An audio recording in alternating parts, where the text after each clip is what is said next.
नमस्कार दोस्तों। आज हम बात करने वाले हैं भारत कोकिंग कोल लिमिटेड के बारे में।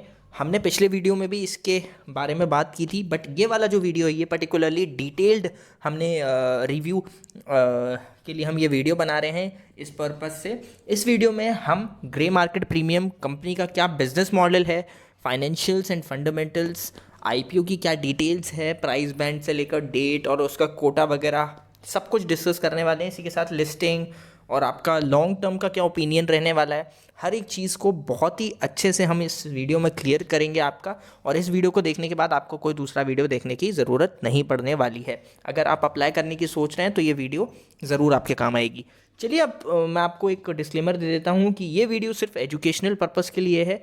मैं कोई बाय या सेल रिकमेंडेशन नहीं दे रहा हूँ आपको। आईपीओ में इन्वेस्ट करना एक रिस्क के साथ आता है, इसलिए डिसीजन हमेशा अपनी रिस्क प्रोफाइल और अपने एनालिसिस के बेस पर ही करिए, और ज़्यादा है तो अपने फाइनेंशियल एडवाइजर से ज़रूर सलाह लें। चलिए दोस्तों, अब बात कर लेते हैं कंपनी की। कंपनी करती क्या है, सबसे पहले बात कर लेते हैं बीसीसीएल कब इनकॉर्पोरेट हुई थी। दोस्तों बीसीसीएल जो है भारत कोकिंग कोल 1972 में यहाँ पर इनकॉर्पोरेट हुई थी। अगर मतलब आप जान सकते हैं कि 50 साल से ज़्यादा का यहाँ पर स्ट्रॉन्ग यहाँ पर इनकी लेगेसी है। और सबसे इम्पॉर्टेंट बात है, ये कोल इंडिया की जो है सब्सिडियरी है। और प्रमोटर की होल्डिंग मतलब कोल इंडिया की होल्डिंग अभी भी इसमें 90% है। मतलब 10% डाइल्यूशन कर रहे हैं तो अभी भी 90% इनके पास प्रमोटर की होल्डिंग है। तो बहुत अच्छी चीज़ ये भी देखने के लिए मिली है। कंपनी क्या करती है, तो दोस्तों बीसीसीएल का मेन फोकस जो है ना वो कोकिंग कोल बनाने में है, जो प्राइमरीली जो है होता है स्टील इंडस्ट्री में यूज़ होता है। इंडिया में नंबर 1 नंबर पे ये आती है कंपनी कोकिंग कोल प्रोडक्शन में। तो वो एक चीज़ रहने वाली है। मार्केट शेयर की बात करता हूँ तो 58.50 का यहाँ पर मार्केट शेयर है बीसीसीएल का। मतलब अगर पूरे इंडिया में 100% बनता है कोल तो 58.5% तो सिर्फ और सिर्फ बीसीसीएल ही यहाँ पर बना के देती है, प्रोडक्शन करती है। अगर बात करते हैं कंपनी के कोल प्रोडक्शन की तो टोटल मतलब 2022 की अगर मैं बात करूँ तो 30 मिलियन टन्स यहाँ पर इन्होंने 2022 में प्रोडक्शन किया था। इसके बाद अगर मैं 2025 की बात करता हूँ तो अभी के समय पे यहाँ पर 40.50 मिलियन टन्स यहाँ पर फिजिकल ईयर 2025 में इन्होंने प्रोड्यूस किया। तो ये भी काफ़ी अच्छी कैपेसिटी देखने के लिए मिल जाती है। और नॉन कुकिंग कोल की अगर मैं बात करता हूँ तो 1.90 मिलियन टन्स का नॉन कुकिंग कोल भी इन्होंने प्रोड्यूस किया। ग्लोबली भी इनका अच्छा प्रेजेंस है, थर्ड लार्जेस्ट प्रोड्यूसर यहाँ पर है।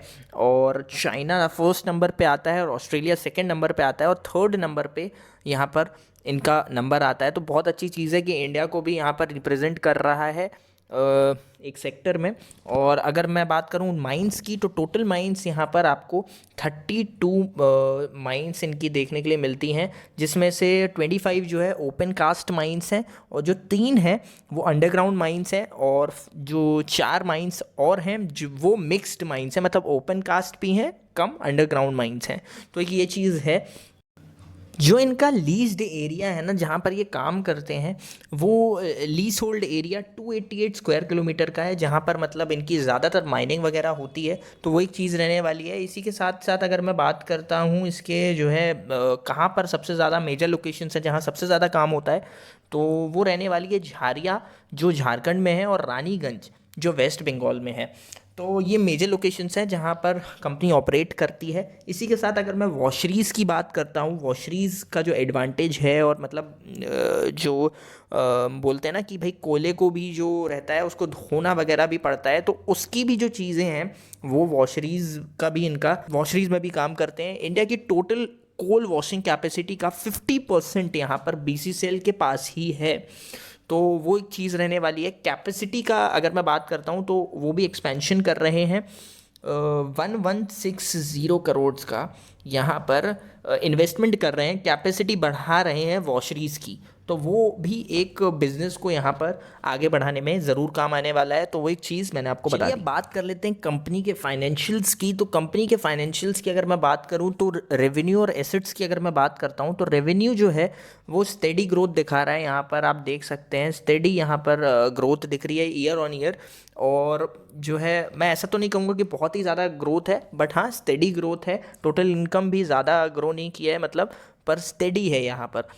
ठीक है। अगर मैं बात करता हूँ प्रॉफिट आफ्टर टैक्स की, तो 2025 में आप यहाँ देख सकते हैं 2025 में स्लाइट आपको डिप देखने के लिए मिल रही है। और इसका क्या रीज़न है? रीज़न है इसका डेप्रीशिएशन जो हुआ है। नॉन ऑपरेशनल जो है ना, इनकी वीकनेस कभी कभी आ जाती है, कहीं पर काम नहीं हो रहा है, या तो मान लीजिए कोई मशीन ख़राब हो गई है, तो उसकी वजह से यहाँ पर आपको डिप देखने के लिए मिली है। बात करें अगर जो है प्रॉफिट मार्जिन्स की, तो प्रॉफिट मार्जिन्स 2023 में यहाँ पर 4.8% थे। उसके बाद यहाँ पर 2024 में 10.8 हुए, और अभी जो 2025 है तो 8.5% यहाँ पर प्रॉफिट मार्जिन्स अभी रिपोर्ट हुए हैं। तो वो एक चीज़ है। तो अच्छा यहाँ पर प्रॉफिट मार्जिन्स भी चल रहे हैं। बात करते हैं रिजर्व्स की, कंपनी के पास कितने रिजर्व्स हैं, तो रिजर्व्स भी यहाँ पर अच्छा है। यहाँ पर देख सकते हैं आप, रिजर्व्स भी यहाँ पर अच्छे देखने के लिए मिल रहे हैं।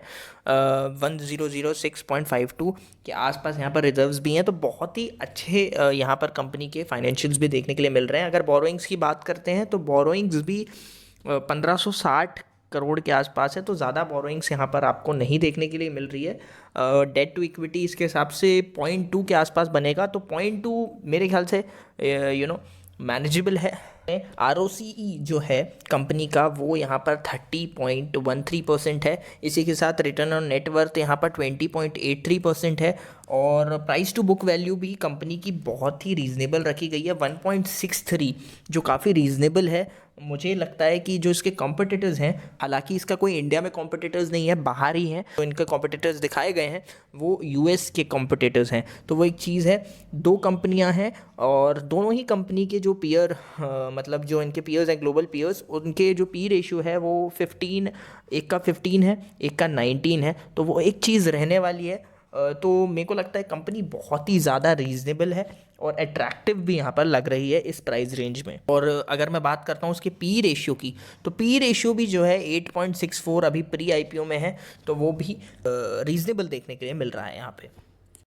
चलिए दोस्तों, इसकी बेसिक IPO की डिटेल्स जान लेते हैं। बेसिक IPO की डिटेल्स में सबसे पहले हम बात कर लेते हैं IPO कब ओपन रहने वाला है। 9 से 13 जनवरी को यहाँ पर IPO ओपन रहेगा। इसी के साथ अगर प्राइस बैंड की बात करें तो 21 से 23 रुपये यहाँ पर इसका प्राइस बैंड रखा गया है। फेस वैल्यू 10 रुपीज़ पर शेयर के फेस वैल्यू पर ये आ रहा है। और इशू साइज़ की बात करते हैं तो 1071 करोड़ के इशू साइज़ पे ये आ रहा है। और मार्केट कैप भी 10,711 करोड़ का यहाँ पर मार्केट कैप इसका रहने वाला है। अगर इस IPO के रिजर्वेशन की बात करता हूँ तो रिटेल कैटेगरी में 35% आपको देखने के लिए मिलता है, शेयर होल्डर कैटेगरी में 10% है। और अगर मैं एम्प्लॉय कोटा की बात करता हूँ तो एम्प्लॉय कोटा में यहाँ पर सिर्फ और सिर्फ 5% रखा गया है। QIB में 50% है और जो है 15% है NII के लिए।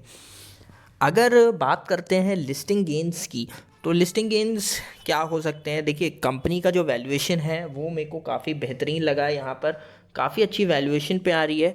तो वैल्यूएशन जो है ना वो रीज़नेबल लगा है मुझे बहुत ही ज़्यादा।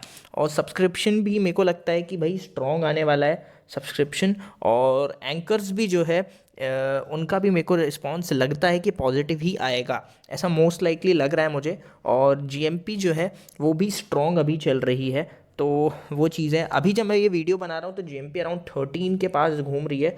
तो वो एक चीज़ है।